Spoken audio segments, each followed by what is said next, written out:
Dear Kuya Poy, ako po si Helen mula dito sa Manila. 2 taon na kaming nagsasama ng partner kong si Emil. At last year nga po, we lost our baby when I was 7-month-old pregnant. Matapos ang nangyaring pagsubok na dinanas namin ni Emil, ay pinili ko po muna na magpahinga ng ilang buwan. Ngayon po ay nagtatrabaho na ulit ako sa isang BPO company handling a telco account. Sobrang toxic po sa workplace namin, Kuya Poy. CSR kami dati, pero transfer ako sa tech support kahit wala pa akong experience.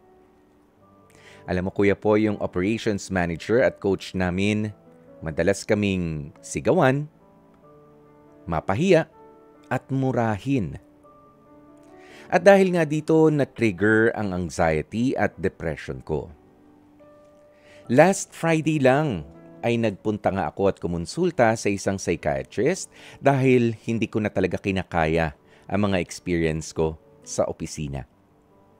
Araw-araw akong halos inaatake ng anxiety ko at sa tuwing sinusumpong din ang boss namin sa kanyang pambihirang attitude ay automatic aatake na ang anxiety ko. Pero ito pa, naiinis din ako sa partner kong si Emil dahil parang wala siyang nararamdaman sa mga pinagdaraanan ko. As in, deadma lang siya, Kuya Poy. Ang hirap kasi nang wala kang makausap tungkol sa mga bit-bit mo sa dibdib mo. Sa totoo lang, nai-stress ako kay Emil kasi 3 months ago ay nawalan po siya ng work. Ako pa nga ang nagpresenta na maghanap ng trabaho para sa kanya. Tinulungan ko siya. Pero Kuya Poy, parang hindi ko nakikita yung eagerness niya para mag-apply ng trabaho. Ngayon ay meron naman siyang trabaho na nakuha, pero part-time lang at mababa pa yung rate. Kumbaga, parang masabi lang na may trabaho. Sa totoo lang, gusto ko rin na mag-apply pero hindi ko alam kung papaano nga rin ba ako magsisimula na naman.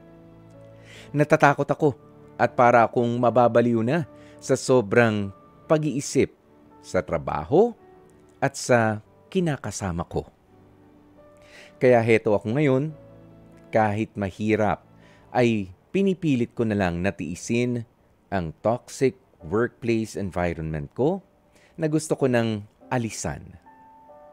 At isama pa nga kapag umuwi ako, kasama ang sobrang tahimik at parang walang pakialam na si Emil. Sana, Kuya Poy, ay dumating din ang pagkakataon na maramdaman ko naman na may partner ako na handang sumuporta sa mga dala-dalahin kong problema. Hanggang dito na lamang muna ang kwento ko at hihintayin ko po ang inyong mga payo para gumaan naman ng konti ang lalong bumibigat na nararamdaman ko sa dibdib ko.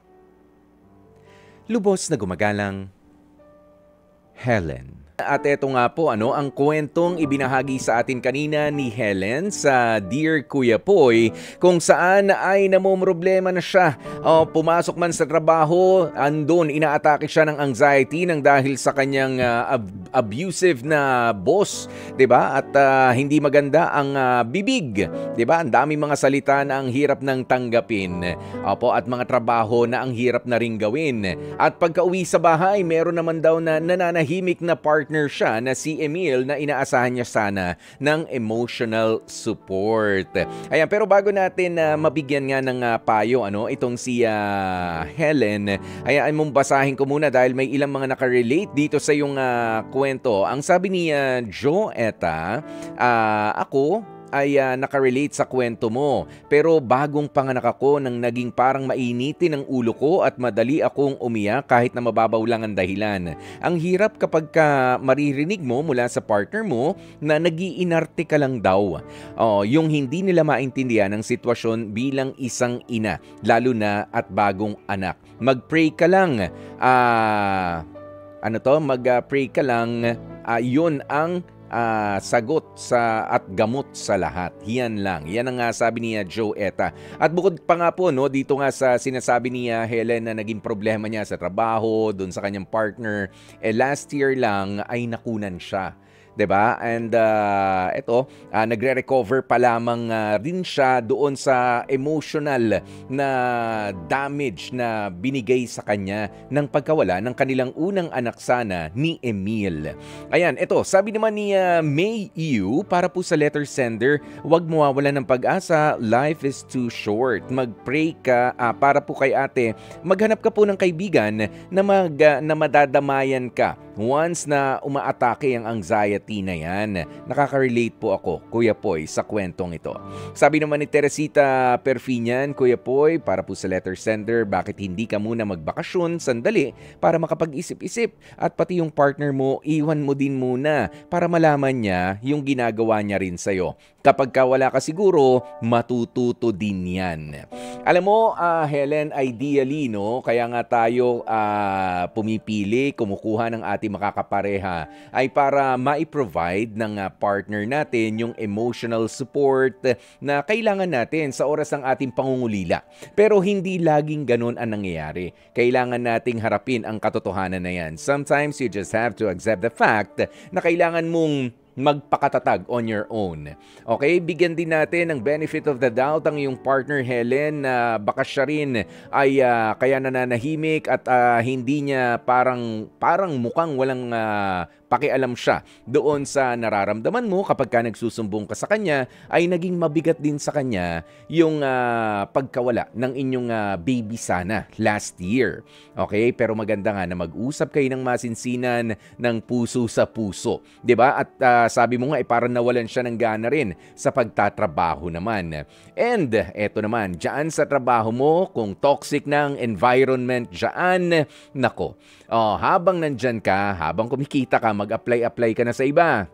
Maghanap ka na dahil hindi makatulong sa'yo yung ganyang klase ng mga kasamahan sa trabaho, yung ganyang klase ng mga boss. Habang nandyan ka, huwag kang mag-re-resign, okay? For practical reasons na baka wala ka namang mapagkunan din. Pero kung kaya mo naman at bilib ka sa abilidad mo, maganda maganda ang resume mo, ika nga, sige na, umalis ka na immediately. Your mental health is more important kesa dyan sa kikitain mo dyan. Kung nababastos ka na, problema ka na, kita mo napapagastos ka na nga rin, nag-consult ka na ng psychiatrist. Pero dito nga sa punto na nag-consult ka ng psychiatrist, ituloy mo na muna yan. Okay? Ituloy mo na muna yan kung hindi man hindi mo maasahan ngayon ang iyong partner. Pero you see to it na hindi naman masisira ang inyong relationship ni partner. Okay? Kailangan mo pa rin na mag-reach out sa kanya. Alamin din kung ano ang kanyang nararamdaman. Magre-recover kayo dito lalo na kapag alam ninyo ang pinanggagalingan ng isa't isa. Huwag mawawalan ng gana sa pagmamahalan, lalo na kung alam nyo naman na hindi naman permanente o temporary lang ang mga problema na bumisita sa inyong binubuong pamilya. Helen, dyan na nga natin tatapusin ang ating Dear Kuya Poy. Mga kapatid, dito tayo sa totoo. Dito na tayo sa True FM. Mag-subscribe at mag-follow na sa social media accounts at True Network PH sa FB, Instagram, X na dating Twitter, YouTube, TikTok, and podcasts.